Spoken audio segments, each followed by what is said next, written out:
Varicose వ్యాధితో బాధపడుతున్నారంట. తక్కువ ఖర్చుతో ట్రీట్మెంట్ కావాలి అనుకుంటే ఎవిస్ హాస్పిటల్ని సంప్రదించండి. నమస్తే రమగారు. నమస్తే జయ.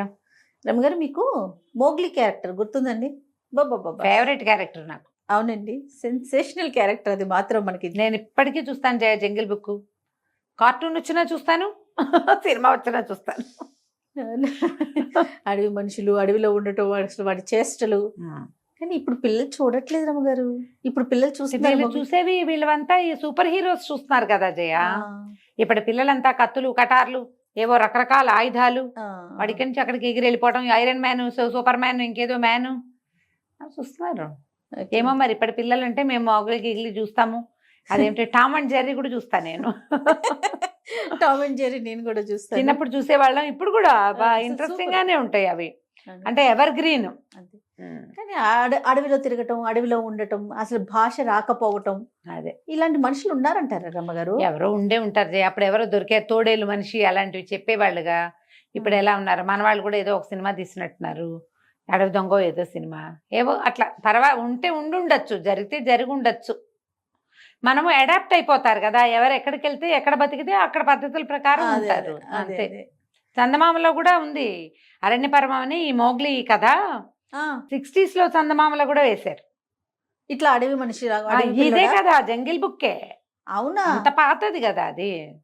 మనం వీడియోగా మన కార్టూన్ గా తర్వాత వచ్చింది, దానికి బేసిక్ బుక్ ఉంది. స్టోరీ ఉంది, దాని తెలుగులో కూడా రాశారు. అరణ్య పురాణం ఆ కథ పేరు. అరణ్య పురాణం అంటే సేమ్ మొగ్లీ స్టోరీయే. వాడి జంతువులతో ఉండటము, అందులో పులి, షేర్ ఖాన్ అవన్నీ ఉంటాయి. మామూలు కథే మొత్తం అదే. అలాంటిది ఒక కథ ఉంది మన దగ్గర, చెప్పండి. కాస్త అటు ఇటుగా ఉన్నది. ఒక రాజ్యం ఉండేదట. ఆ రాజ్యం అంతా అరణ్యాలుగా, ఎక్కువగా చెట్లు, అడవులు, మధ్యలో చిన్న చిన్న కుగ్రామాలు అలా ఉండేది. అలాంటి ఒక కుగ్రామంలో భార్యాభర్త ఉండేవాళ్ళు. చాలా కాలం వాళ్ళకి పిల్లలు పుట్ల. ఆ ఊళ్ళో ఒక పుట్ట ఉండేది. ఆ పుట్టకి రోజు దండం పెట్టి ప్రదక్షిణ చేయగా చేయగా చేయగా ఎప్పటికో ఒక పిల్లాడు పుట్టారు. పుడితే వాడికి నాగులు అని పేరు పెట్టుకున్నారు. వీళ్ళు అరణ్యంలో పనులంటే ఏముందా, కట్లు కొట్టటాలు, ఏమో మొక్కలు సేకరించటాలు, గింజలు సేకరించుకోవటాలు, దుంపలు తెచ్చుకోవటాలు ఉండేది. ఇప్పట్లాగా పిల్లల్ని ఎవరో ఇంటి దగ్గర ఒకళ్ళు కాపాడాలి, మనం వీళ్ళ అడవిలో ఆ ధోరణి ఉండేది కాదు. డే 1 డే 2 నుంచి పిల్లాడిని చంకలో వేసుకుని వెళ్ళిపోవటమే అడవుల్లోకి. అటకే పని చేసుకునేవాళ్ళు. పిల్లవాడికి అడవిలో తిరగటం అలవాటైంది. వాడికో ఏడనర్థం అలా వచ్చేసరికి వాడు ప్రతి జంతువుని గుర్తుపట్టేవాడు. 1-2 ఏళ్ళు వచ్చేసరికి హాయిగా తిరుగుతూ ఉండేవాళ్ళు. అన్ని జంతువులు ఇవి తెలుసు, పద్ధతులు తెలుసు, వచ్చే జంతువు ఏమిటో గుర్తుపట్టగలిగేవాడు. ఏవో ఒకటి కొన్ని మాటలు కూడా వచ్చినాయి వాడికి. తల్లిదండ్రి పిల్లాడు సంతోషంగా ఉండేవాళ్ళు. ఒకసారిట పెద్ద గాలి దుమారం వచ్చింది. వీళ్ళు అడవిలోనే ఉన్నారు. కొద్దిగా ఊరికి దగ్గరగా వెళ్తుండగా ఆ వచ్చిన దుమారానికి, వచ్చిన గాలికి కకావికలైపోయారు. అయితే గాలికి చెట్లు చేమలు కొట్టుకుపోయినట్టు పిల్లాడు ఎక్కడికో కొట్టుకుపోయాడు. గాలికి తోసేసింది గాలి. వాడు దొరకల వాళ్ళకి. వాళ్ళు బాగా వెతుక్కున్నారు. తల్లిదండ్రి తెగ ఏడ్చారు. ఎంత శోకాలు పెట్టినా పిల్లవాడు దొరకల. వీడు పోయి ఎక్కడెక్కడో చెట్లతోటి ఒక చెట్ల రెమ్మల్లో చిక్కుకుని ఆ రెమ్మలు ఎగిరిపోయిన వైపుకి వెళ్ళిపోయాడు. వెళ్ళి అడవిలో ఒక మధ్య భాగంలో ఒక పొదలో పడిపోయాడు. ఇక అక్కడే ఉన్నాడు. ఉంటే వాడికి తెలిసింది, నేను ఎక్కడికో వెళ్ళిపోతున్నాను, అమ్మా నాన్న ఇక్కడ లేరు, ఇది మనకు తెలిసిన ప్లేస్ కాదు. అడవి మొదటి భాగం అంతా వాడికి తెలుసు, మధ్య భాగం తెలియదు. ఇంకా చిన్నపిల్లాడే, వాళ్ళంత లోపలికి ఎప్పుడు వెళ్ళల. ఆ మధ్యలో పడిపోయి ఉండి వాడికి అర్థమైంది. కానీ ఎలా వెళ్ళాలి ఏమీ ఇంకా అంత తెలియలే. లేచి మెల్లిగా అమ్మా నాన్న అనుకుంటూ పోయేవాడేమో. కానీ బాగా చీకటి, వాన, తెరిపి లేదు.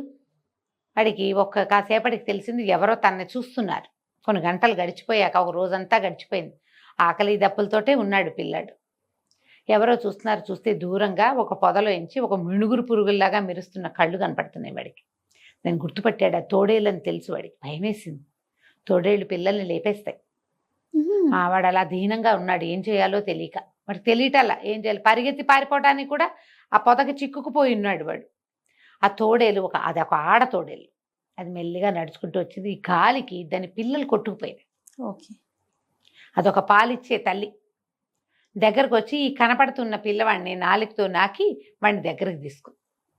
అది ఎప్పుడైతే తను చూసి పళ్ళు చూపించకుండా నాలుకతో నాకుతుందో వాడికి తెలిసింది ఇది ఫ్రెండ్లీగా ఉంది అని. దాని మెడ కావలించుకున్నాడు. అది మెల్లిగా ఆ పొదలోంచి వాడిని బయటికి తీసుకొచ్చింది. తనతో పాటు తీసుకుపోయింది. ఇది వీడు తన పిల్లాడు కాదని తనకి తెలుసు. వీడు మనిషి పిల్లాడు, వీడి దగ్గర వాసన వస్తుంది, కానీ వీడి దగ్గర తల్లిపాలు దాగే లక్షణం ఉంది. ఇంకా ఎన్నర్థం 2 ఏళ్ల వాడే కదా. సో దాంతో ఈ పాల వాస వస్తున్న పిల్లవాడిని అది తీసుకుపోయింది తనతో పాటు. వాడికి పళ్ళు అవి ఇవి తెచ్చిపెట్టేది. ఆ తోడేలు వెనకాల పెట్టి తిరగటం నేర్చుకున్నాడు. దాన్ని మెడకరుచుకుని పడుకునేవాడు. వాడికి భయం వేస్తే పక్కన ఎవరో ఒకళ్ళు ఉండాలి తోడు. ఈమె దాంతో పాటే ఉండేవాడు. తర్వాత క్రమంగా దానికి మళ్ళీ పిల్లలు పుట్టాయి. ఆ పిల్లలతో పాటే వీడు తిరుగుతుండేవాడు. క్రమంగా మాటలు మర్చిపోయాడు. తోడేళ్ల సంజ్ఞలు వచ్చినాయి. వాసన, కదలికల్ని గుర్తుపట్టడం నేర్చేసుకున్నాడు. మరి అక్కడ అడాప్షన్ అదే కదా, అడవిలో ఉండటం వల్ల రకరకాల జంతువులతో కలిసేవాడు. ఈ తోడేలు పిల్లలతోటి, తన తర్వాత పుట్టిన పిల్లలతోటి వాడు తిరుగుతూ ఉండేవాడు. అవి కొంచెం పెద్దవైనే, తల్లి మళ్ళీ కడుపుతోంది, మళ్ళా పిల్లలు పెట్టి సీజనల్ ప్రకారం పుడతాయి కదా జంతువులు, వాటితో పాటు తిరిగేవాడు. అదొక మందలాగా ఉండేవాళ్ళు వాళ్ళంతా. ఈ ఆడతోడేలు వీడిని తన కొడుకుగానే ఉంచుకుంది. మిగిలినవి కూడా చిన్నపాడు అవి పుట్టినప్పటి నుంచి వీడు ఉండటంతో వీడు ఆడ్ మ్యాన్ అవుట్ కాల. అక్కడ నాగులు వాడితో పాటే ఉండేవాడు. అయితే కొంత అంత పెద్దవాడయ్యాక 8 సంవత్సరాలు 9 ఏళ్ళు వచ్చేసినాయి. వాడిది ఒంటి మీద బట్టలు గిట్టలు ఏం లేవు. వాడికి మామూలుగా తోడేళ్లలాగా 4 కాళ్ళ మీద నడవటం వచ్చు, మనిషిలాగా నడవటం కూడా వచ్చు. ఒకసారి అడవిలో ఆహారం తక్కువగా ఉండి తోడేలు గుంపుతో ఒక కుగ్రామం లోపలికి వెళ్ళాడు వాడు. వెళ్తే ఈ తోడేళ్ళన్నీ కోళ్ళని వాటిని పట్టుకొచ్చేసుకున్నాయి. వీడు కూడా దొరికినవేవో 1-2 తెచ్చాడు.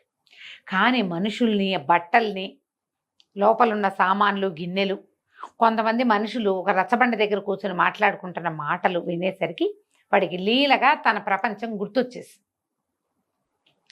గుర్తొచ్చి వాడు అమ్మా నాన్నని వెతుక్కోవాలనుకున్నాడు. అడవిలోంచి బయటకు వచ్చి గ్రామాల వైపుకి వెళ్ళిపోయాడు. కొద్ది రోజులు ఆలోచించుకుని అన్ని జ్ఞాపకం చేసుకుని, తనకిద్దరు ఉండాలి అమ్మా నాన్న, వాడికి తెలుసు. కొద్దిగా మాటలు కూడా వచ్చే ఉన్నాయి కదా అప్పటికి. మెల్లిగా ఒకటి కూడబలుకుంటూ ఈ గ్రామానికి 3-4 సార్లు వచ్చి కొన్ని మాటలు తెలుసుకుని ఒక కుగ్రామం లోపలికి వెళ్ళాడు. ఒక భార్య భర్త వాకిట్లో కూర్చుని ఉన్నారు. వాళ్ళని మీరేనా మా అమ్మా నాన్న అని అడిగాడు. అడగగానే వాళ్ళకి ముందు షాక్ అయిపోయారు. తర్వాత చూస్తే ఈ అడవిలో ఉండి గట్టిగా దుక్కలా ఉన్న పిల్లాడు, బలంగా ఉన్నాడు. వాడు 8-9 ఏళ్ళు ఉన్నాయి, గైరుగా కనపడుతున్నాడు. వీడిని వాడేసుకోవచ్చు. వాళ్ళు ఏం చేశారు, అవును ఆయన మేమే మీ అమ్మ నాన్న అని చెప్పి వాడిని లోపల తీసుకున్నారు. తీసుకెళ్ళారు. మర్నాడు పొద్దు నుంచి వాడిని పొలం పనిలో పెట్టారు. మనమే పని చేసుకోవాలి, మన పనులు మనమే చేసుకోవాలి, మనం పేదవాళ్ళం, మనకేం లేదు, ఈ పొలంలో గుప్పులు తవ్వాలి, పొలం దున్నాలి, పంట వేసుకుంటే మనకు పంట వస్తుంది అని చెప్పి ఒక గంజి ఇచ్చారు. ఇప్పుడు చిన్నప్పుడు ఇంత తాగినట్టుంది, వాడికి తెలీదు. రెడీగా ఆహారం చూసేసరికి వాడికి సంతోషం వచ్చింది. అడవిలో ఎంత వేటాడాలి, ఎన్ని చెట్లు ఎక్కాలి, అక్కడికి వాడు పళ్ళు అవి కోసుకుని తినేవాడు. ఈ ఆహారం వీళ్ళతో ఉండాలంటే ఇదే తినాలి. వీడికి గంజి తాగాడు. 2 సార్లు ఏమో గంజి ఇచ్చారు, తాగాడు. సాయంకాలం ఇంటికి వచ్చాడు. ఇంటికి వస్తే వీడికి ఆహారం వేరే వాసన వస్తున్నది ఏదో తెలుస్తోంది. వీడిని ఒక గదిలో పడుకోమన్నారు. బయట ఉన్న ఒక పంచలో ఇక్కడ పడుకోమన్నారు. వాడు బయట కూర్చున్నాడు. వాడికి వెంటనే నిద్ర రాల. అడవిలో ఎక్కడి నుంచో తోడేలు అరుపు వినపడుతుంటే లేచి కూర్చున్నాడు.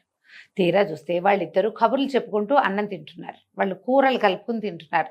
తను తాగింది వేరు, వీళ్ళు తినేది వేరు. ఆవిడేమంటోంది, ఆడ మనిషి అంటోంది, దుక్కలా ఉన్నాడు కుర్రాడు, శుభ్రంగా వాడేసుకోవచ్చు వీడిని, ఏముంది మన బిడ్డే అంటే చాలు, వాడికి ఇంకేం చేయక్కర్లే, మనతో పాటు ఉంచుకుంటే హాయిగా పనిచేస్తాడు, గంజితో సరిపోతుంది. వాడు ఎట్టాగో అడవిలో ఉన్నవాడు, వాడికి ఏం కావాలి, పళ్ళు కాయ అవి కోసుకుని తినేస్తాడు, ఏవో దుంపలు ఏరుకుని తినేస్తాడు, వాడికి అలవాటేగా. ఓ చెంబడి గంజి పోస్తే చాలు, అన్నం వాచేసి గంజి వాడి పోస్తే అన్నం మనం తిని అనగానే వాడికి తెలిసిపోయింది, అమ్మో వీళ్ళు నన్ను మోసం చేస్తున్నారు. అక్కడి నుంచి బయటికి వెళ్ళిపోయాడు. ఇంకో గ్రామానికి వెళ్ళాడు. వీడు ఇంకో గ్రామానికి వెళ్తే ఓ భార్య భర్త కూర్చుని కనపడ్డారు. వాళ్ళు కొంచెం పెద్దవాళ్ళు, ఒక 50 ఏళ్ళు అలా ఉంటాయి, కాస్త పెద్దవాళ్ళు. పిల్లలు పెద్దవాళ్ళు అయ్యి ఫ్యామిలీని వదిలిపెట్టి వెళ్ళిపోయారు. ఇప్పుడు పిల్లలంతా కలిసి ఉండే ఇళ్ళు ఏం కావు అవన్నీ, ఇద్దరిద్దరు మనుషులే ఉన్నారు, ఆడా మగ. వీడు మీరేనా మా అమ్మ నాన్న అని అడిగాడు. అడిగేసరికి వాళ్ళకి తెలిసింది వీడికి ఏదో వచ్చింది ప్రాబ్లం అని. సరే బాగా కనుక్కుంటే వీడు అడవిలో నుంచి వచ్చాడని తెలుసుకుని వాడిని ఇంట్లో ఉంచుకున్నారు. ఇంట్లో ఉంచుకుని మెల్లిగా చిన్న పనులు చేయించడం మొదలుపెట్టారు. అన్ని పనులే. 2 రోజులు 3 రోజులకి వీడికి తెలిసింది, వీళ్ళు కూడా నన్ను పని చేయిస్తున్నారు, వాళ్ళు వేరే పదార్థాలు తింటున్నారు కానీ నాకు అవి పెట్టట్లేదు. అయితే మీరు మా అమ్మ నాన్న కాదు, నేను వెళ్ళిపోతానన్నాడు. కానీ మొదటివాడు అంత గట్టివాడు కాదు, వీడు బాగా గట్టివాడు. వీడు ఈ కుర్రాన్ని 2 దెబ్బలేసి, ఈ నాగుల్ని ఎక్కడికి వెళ్తావు, పని చేస్తానని ఒప్పుకుంటే కానీ గదిలోంచి బయటికి రానివ్వనని చెప్పి ఓ గదిలో వేసి తలపేసేసాడు. వీడు అర్ధరాత్రి దాకా కూర్చున్నాడు, ఏం చేయాలో తెలియక. అర్ధరాత్రి వాడికి తోడేలు అరుపు వినపడింది. దూరంగా ఉన్నా వినిపిస్తుందిగా వాడికి. వాడేమనుకున్నాడు, ఓహో ఇదే కరెక్ట్ అని ఇక తోడేలాగా అరవడం మొదలుపెట్టాడు. ఈ ఇంట్లో వాళ్ళు హడిలిపోయారు. వీడు అరుపులకి నాకు హెల్ప్ చేయండి అని అరుస్తున్నాడు. వాడు ఎలా అరుస్తున్నాడు వీళ్ళకేం తెలుసు, తోడేళ్ళు అరిపే తెలుసు. అడవిలోంచి ఎన్ని తోడేళ్ళు వచ్చి వాకిట నుంచున్నాయి. హడలు పుట్టింది. తోడేళ్ళంటే మామూలుదే అది. గబగబా తలుపు తీశారు. బాబు వెళ్ళిపో అని. వీడు వాళ్ళ దగ్గర నుంచి బయటకు వచ్చేసాడు. సో మనుషులు మోసం చేస్తారు, మాయగా ఉంటారు. ఒక తోడేలు వాడిని దగ్గర తీసింది, మిగిలిన తోడేళ్ళన్నీ కలుపుకున్నాయి. మనుషులు మాత్రం అట్లా లేరు. పోనీ ఎవరో అనుకో, పోన్లే పిల్లాడని చేరదీసి మామూలుగా ఉంచుకోవచ్చు కదా, తమతో పాటు ఉంచుకోరు, వాళ్ళని వాడేయాలని చూస్తారు. వాడు మెల్లిగా ఆ ఊరు ఈ ఊరు తిరగటం మొదలుపెట్టాడు. తీరా 3వసారి 4వ ఊరు అలా వెళ్తే ఒక వేప చెట్టు కింద ఒక భార్యాభర్త దీనంగా కనపడ్డారు. డల్గా ఉన్నారు. వాళ్ళకి ఒక పక్కన ఒక పొయ్యి మీద అన్నం కొత్త ఉడుకుతోంది. ఇద్దరు కూర్చుని ఉన్నారు. మీరేనా మా అమ్మ నాన్న అని అడిగాడు. అడిగితే వాళ్ళు చాలా దీనంగా ఉన్నారు. మెల్లిగా తలక ఎత్తు చూసి, బాబు ఎన్నేళ్ల క్రితము మా అబ్బాయి ఒకడు 2 ఏళ్ల పిల్లాడు గాలి వానకి కొట్టుకుపోయాడు. పిల్లాడు ఏమైపోయాడో తెలీదు. కాస్త అటు ఇటుగా నీ వయసే ఉండొచ్చు ఇప్పుడు. కాస్త మొహం కూడా అలాగే కనపడుతుంది. అవునో కాదో తెలీదు. మాతో ఉండన్నాడు. వీడికి ఏం డౌటు, ఇప్పుడు 2 సార్లు గమనించాడు. తోడేలు తెలివితేటలు, మనిషి తెలివితేటలు వాడకుండా తోడేలు తెలివితేటలు వాడుతున్నాడు. అయితే ఏమన్నారు వాళ్ళు, అన్నం తింటావా అని అడిగారు. ఏమన్నా తిన్నావా, అన్నం తింటావా, తింటానన్నాడు. తింటానంటే ఆవిడ ఏం చేసింది, ఆ కుండ తీసుకొచ్చి 3 ఆకులు వేసి 3 బోర్లు ఇచ్చింది. ఏవో కూర తెచ్చి వేశారు. వీడికి కూడా కూర వేశారు. వాడు వీళ్ళ ఆకుల్లోది వాసన చూస్తున్నాడు. వాళ్ళు కూడా అదే తిన్నారు. సరే తిన్నారు. అన్నం తిన్నాక లోపల తీసుకెళ్ళారు. ఏదో ఒక మంచం ఉంది, ఆ మంచం మీద పడుకున్నాడు. పడుకున్నాక మర్నాడు పొద్దున్న లేచాక, నేను ఏ పనైనా చేయగలను, నేను ఎన్ని పనులైనా చేస్తాను, ఏ పనైనా చేస్తాను, నాతో బాగా ఉండండి అని అడిగాడు. అడిగితే వాళ్ళు ఏమన్నారు, నువ్వు పని చేయటం ఎందుకురా, చిన్నపిల్లాడివి కదా నువ్వు పని ఏం చేయక్కర్లా. నువ్వు ఇప్పుడు ఆడుకునే వయసు, ఏదైనా నేర్చుకునే వయసు, చదువుకోవచ్చు కూడా. నువ్వు ఊళ్ళో ఒక చిన్న బడి ఉంది, నువ్వు పొద్దున్న అన్నం తిని అక్కడికి వెళ్ళు, వాళ్ళ దగ్గరికి వెళ్ళి ఏమైనా చదువుకో, ఏదైనా నేర్చుకో, హాయిగా నీ వయసు పిల్లలు 5-6 ఉన్నారు, ఆడుకో. అమ్మా నాన్న ఉన్నారు కదా పని చేయటానికి, నువ్వేం పని చేయక్కర్లా అనగానే వాడికి సంతోషం వచ్చింది. వాళ్ళిద్దరిని కావలిచ్చుకున్నాడు. కావలిచ్చుకున్నాక వాడికి తెలిసింది, వీళ్ళు నా ఓనే, నా సొంత వాళ్ళు అని. వాడికి రాత్రిపూట సాయంకాలం అయ్యేసరికి తోడేళ్ళు గుర్తొచ్చేవి. బాధగా ఉండేది వాళ్ళని వదిలేశానని.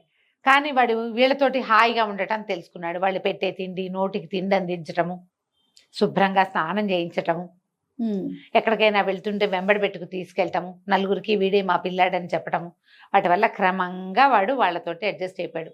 రాత్రిపూట తోడేళ్ల గుంపు మందది అరుపులు వినపడ్డప్పుడల్లా మా అమ్మ కూడా ఇక్కడే ఉంది వీళ్ళలో అని గుర్తు చేసుకునేవాడు. కానీ క్రమంగా వీళ్ళ దగ్గరుండి మనిషి పిల్లవాడిలాగా ప్రవర్తించడం అన్నీ నేర్చుకున్నాడు. హాయిగా ఉన్నాడు. కథ కంచికి మనం ఇంటికి. బాగుందండి. నమస్తే. నమస్తే చె